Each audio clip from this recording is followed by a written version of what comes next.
Quelle est cette nouvelle affaire et pourquoi les suspects ont-ils été arrêtés? À l'origine de cette affaire sont des enquêtes menées par le procureur dans le cadre de l'affaire Le Procureur contre Jean-Pierre Bemba Gombo. Et ces enquêtes l'ont persuadé à croire que des atteintes à l'administration de la justice avaient été commises par l'accusé lui-même, donc Jean-Pierre Bemba, ainsi que par Aimé Kilolo, son avocat dans l'affaire principale, Jean-Jacques Mangenda, son chargé de la gestion des dossiers dans l'affaire principale, Fidel Babala, très proche associé de Jean-Pierre Bemba depuis l'époque lorsqu'il était vice-président de la République démocratique du Congo, et un des témoins de la défense dans l'affaire principale, Narcisse Arido. Ces atteintes, telles qu'envisagées par le procureur, sont spécifiquement la production et dépôt dans l'affaire de documents faux ou falsifiés. C'est une atteinte qui est prévue à l'article 70.1 alinéa B du statut et la subornation des témoins telle que prévue à l'article 70.1 alinéa C du statut. Sur la base des éléments de preuve, d'un ensemble d'éléments de preuve soumis par le procureur, le juge unique a établi qu'il y a des motifs raisonnables de croire que, depuis au moins le début de 2012 et probablement encore à ce jour, il y a un projet criminel qui procure des bénéfices et des avantages à certains témoins de la défense dans l'affaire principale, et cela en échange de faux témoignages et de la production d'éléments de preuve faux ou falsifiés dans l'affaire.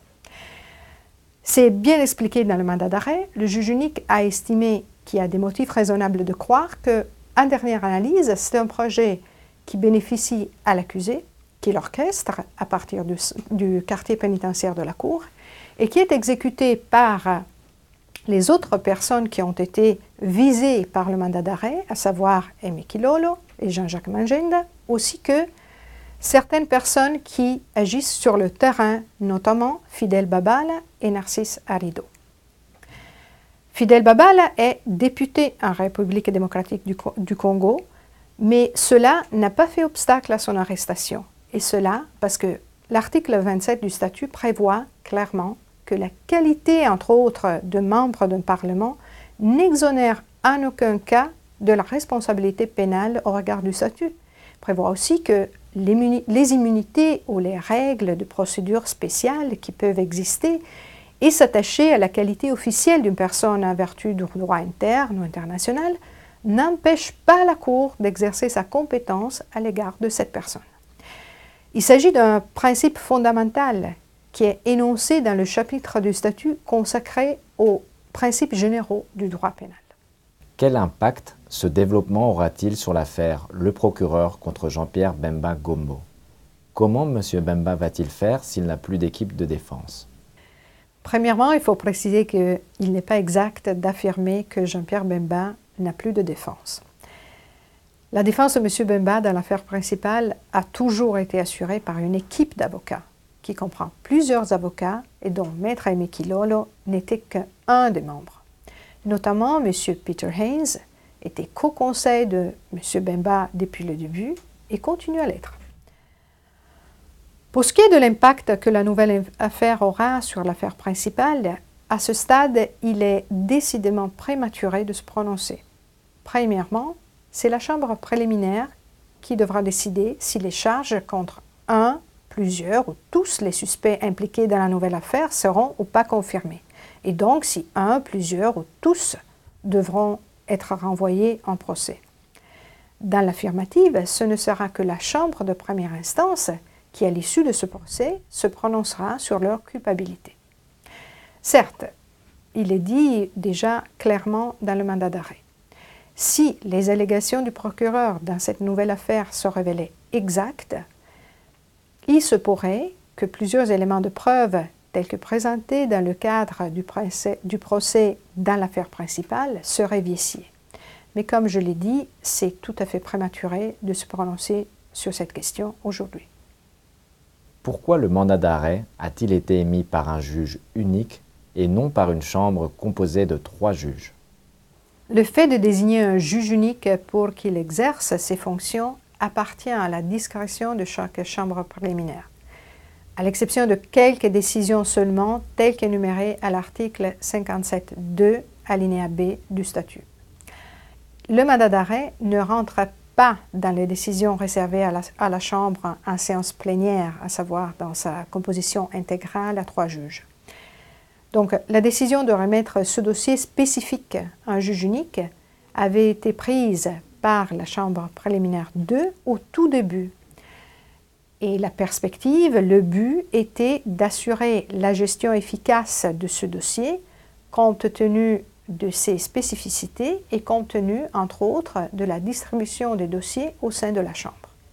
En revanche, j'ai mentionné qu'il y a des décisions qui sont réservées à la Chambre et la confirmation des charges, c'en est une. La confirmation des charges, elle relève de la compétence de la Chambre en séance plénière et donc ce seront les 3 juges à décider s'il devra y avoir un procès contre un, plusieurs ou toutes les personnes visées par le mandat d'arrêt. Quelles sont les prochaines étapes? Va-t-il y avoir une audience de confirmation des charges? Dans l'immédiat, la prochaine étape sera une audience consacrée aux questions de la communication des preuves à la défense.